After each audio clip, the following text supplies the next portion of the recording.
What's up, everyone? Welcome back to my channel. My name's Kevin, and you are following a video series on how to get certified as an administrator so you can run your own RCFE.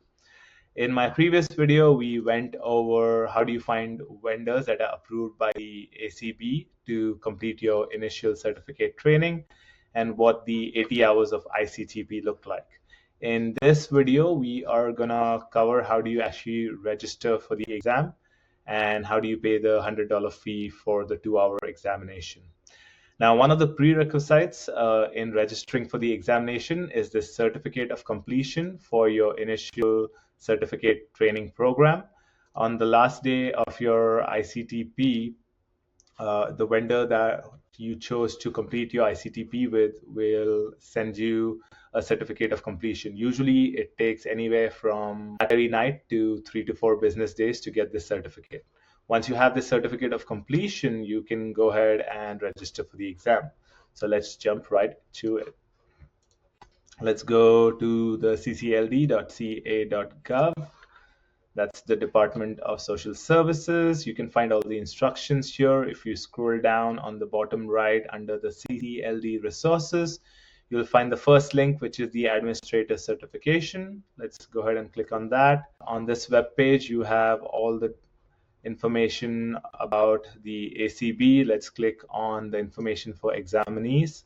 That will open up this web page. The very first link gives you the details on how to register for the exam, and the next few links are links for the exam dates. So let's click on the instructions on how to register for the exam. It's pretty simple. You basically send out an email to this email address, and in the body of that email, you copy paste all of these requirements, and then you select 3 dates for your 3 attempts. Now, bear in mind, you've got 60 days from the final day of your 80 hours of ICT to go ahead and give this exam and pass it. You get 3 attempts.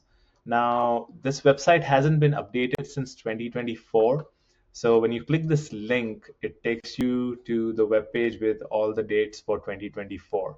Since we need the dates for 2025, let's go back. Let's go back one more time. You see the third link here on this web page. It says 2025 Administrator Certification Examination Calendar. Let's go ahead and click on that. It will open up your calendar for 2025. As it highlights, the exam is only available 2 days a week on Mondays and Wednesdays. And on each of those days, you have 2 time slots. You've got the morning time slot of 8:30 a.m. or you can choose the afternoon time slot of 1:30 p.m. Go ahead and select 3 dates that you want to give your exam on. And let's go back to the instructions. Let's copy all of these details so we can paste it in the body of our email. This is the email that you are composing to send to the exam registration at dss.ca.gov. Make sure you put the subject line as registration for the administrator certificate examination for RCFE. The first detail here, the completion date should be on your certificate of completion. It's usually the last date of your 80 hours of ICTP. Go ahead and fill out all the other details like your name, your address, your email address, your phone number, area code, date of birth. Make sure you highlight or you note that the examination type is RCFE because there are a few other ones too that people are registering for. And then go ahead and put the 3 dates that you've chosen to give this exam. Now, I made 2 mistakes, or I learned from these 2 mistakes while I registered for the exam. The way it was explained to me was that the 3 dates that I'm giving here are the 3 dates for my very first attempt, which is not true. The 3 dates that you give here are the 3 dates for your 3 attempts within your 60 days.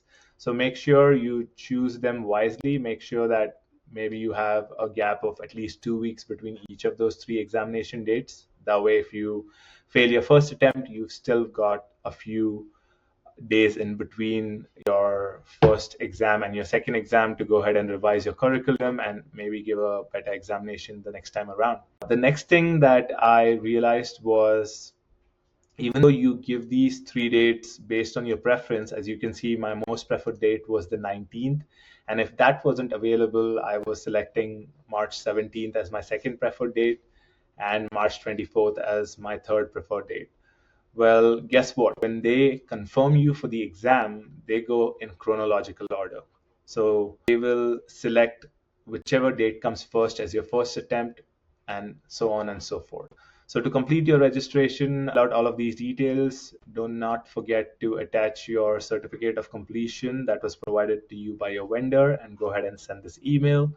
You should get a response within 3 business days from the board.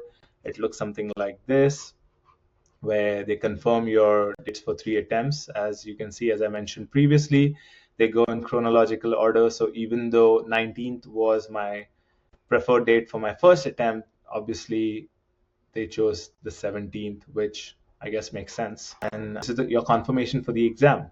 Now, don't wait for the confirmation email to come in. The day you register for the exam, go ahead and pay your examination fee. So let's go ahead and see how to do that. Going back to this page, you click on this link, which is the notice of payment information. It opens up this page over here. Go ahead and fill out all of these details: your name, your date of birth, your address, your telephone and email number. Select RCFE as the examination type. Make sure you put $100 as your examination fee. And then you either have the choice of sending a check or a money order. Just to be safe, I chose the money order route. I went to my local post office. They charged me $2.35 to create a money order, which was addressed to CDSS ACS, and it went to this address. And then you can send a printout of this document along with $100 of money order to this address. Now you can send it by regular mail. Once again, just to be on the safer side, I went ahead and did mail sent with a track number. So that way I get notified when they've received my money order. Awesome. And once again, all the links to all of these various websites will be posted in the video description. So that should make it easy for you. But this sort of concludes step number 2, which is how do you register for your exam and how do you pay for it. Now, join me next week for step number 3, which is on how to study for your exam and hopefully pass it. So good luck.